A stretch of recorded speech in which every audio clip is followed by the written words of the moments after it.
Hello Corkies, welcome back. If you've been with us a while, you know we have some stuff to say about box wine. And Bota box is really the only one that we found that really holds its own weight and that we found to recommend. I'm sure there's others, but today we are going to be reviewing the Nighthawk Black Lush Pinot Noir. So stay tuned for the review.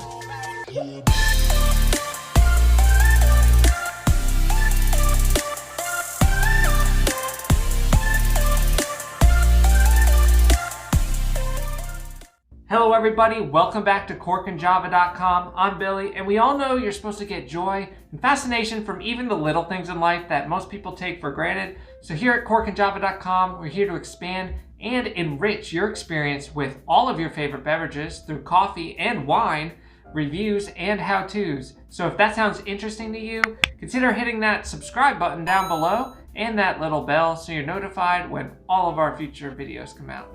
All right, the Bota box, the one box wine that has basically held up in our reviews. Most box wines that we've tried have been absolutely garbage, but this one actually, this brand has surprised us in many ways. And they came out with this Nighthawk Black series, which is supposed to be a little bit more bold, a little bit more punchier, a little bit, I think, higher end grapes for, I mean, the range of Bota box higher end, which isn't actually higher end. It's probably middle of the ground, or is that even a term, middle of the ground? Anyway, so this Bota box, it's still a really great value.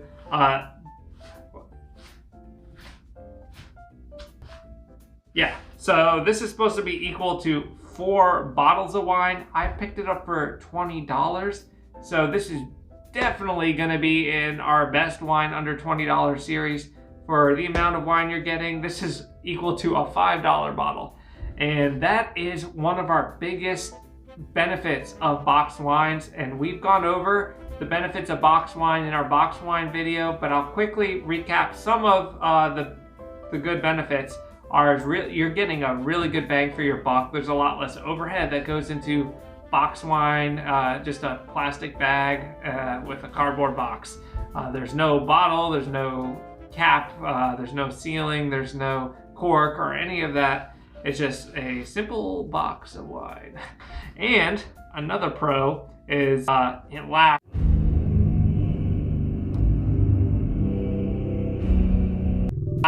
for a long time. So if you're somebody like me who will just have like a glass of wine with dinner, that's it a day, and really after 4 or 5 days you don't want to be drinking the same wine over and over, this will last up to about 30 days in the fridge because it's not seeing oxygen like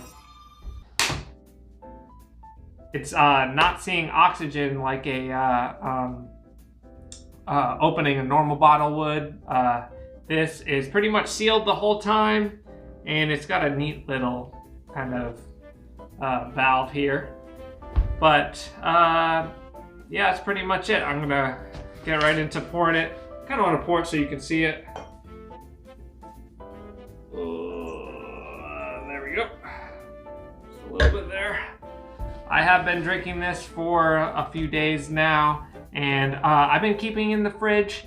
So Pinot Noir, normally you want to serve a little bit chiller than cellar temperature, about 45 to 55 degrees Fahrenheit, but it does okay when it's in the fridge. I usually take it out and warm it up a little bit with my hand, and it's all good. And if you've been in our following our channel for a while, you know what we say about Pinot Noir. It's got pretty much the biggest band of quality level of any varietal that I know of. Pinot Noir has some of the best tasting wines that I have ever had, and it also has some of the worst wines that I've ever had. It is a very big spectrum of quality in Pinot Noir, and partially it's because it's a really finicky grape. It's difficult to grow. The skins are very thin and easy to get damaged, and fungus and all that kind of stuff. So It's definitely a difficult grape to grow and difficult grape to make great wine out of. But some of the best wine out there, in my opinion, is Pinot Noir. Of course, some of the worst wine I've had is too. And there's a fruit fly trying to get in my drink. Ah! Anyway, let's give it a little sniffy sniff here. Now, it's definitely not as full-bodied and bold as like their Cabernet Sauvignon. Last time, I believe, we tried on the channel, check out the review of the Old Vine Zinfandel. It wasn't this Nighthawk Black series. I don't think that was out at the time. Yeah, this is definitely a lighter to medium-bodied red wine, as Pinot Noir should be. I'm getting a lot of fruit notes, plum, kind of a cherry and like a toasty oak kind of bit to it. And almost kind of like a little bit of smokiness, but very light. Like kind of like a lingering cigar kind of smoke. Like it's just kind of in the room. But anyway, let's give it a sip.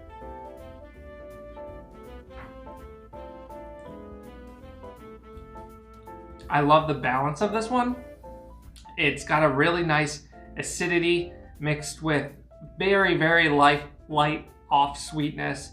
Like it's not 100% dry, but it's not sweet either. So it's kind of a good balance with a little bit of the acidity they have. And it's nice and light to medium bodied as well.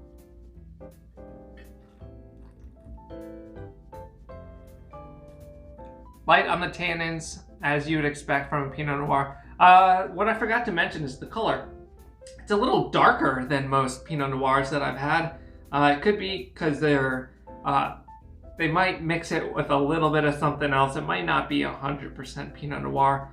They might have added a touch of like Syrah or something to darken it up, maybe Cabernet Sauvignon, just to help it out, because a lot of varietals, even if it's labeled a Pinot Noir, they are allowed a slight bit of other grapes in there as well. So sometimes winemakers, especially if it's a very large distributor like Bota is, the name of their game is consistency, because they want every single one of these boxes, no matter if you're buying it in California, in Virginia, in Europe, it doesn't matter. They want it all to taste the same.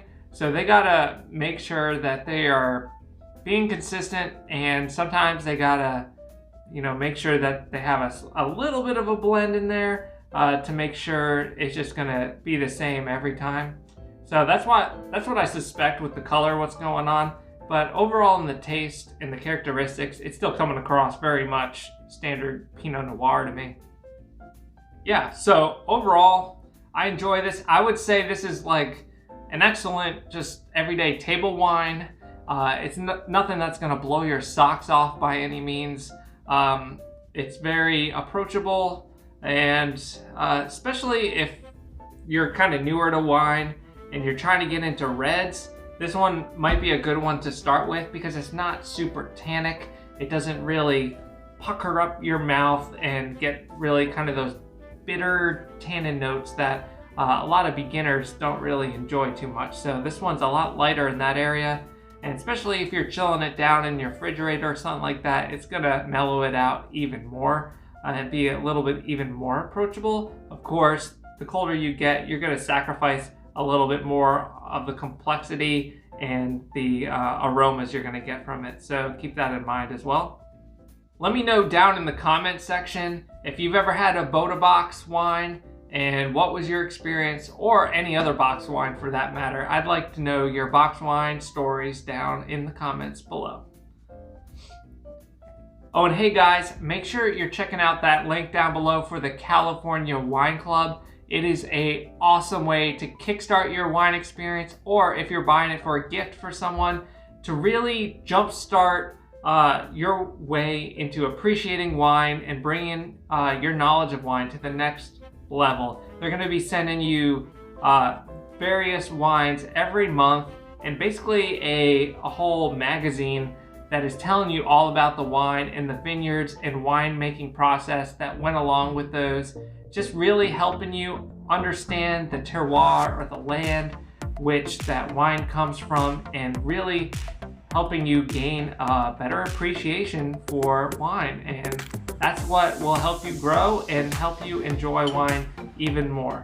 So check out those California Wine Club links down below, and make sure you're finding us on Facebook, Pinterest, Twitter, and Instagram. I'm looking forward to seeing you guys online. So until next time, bottoms up.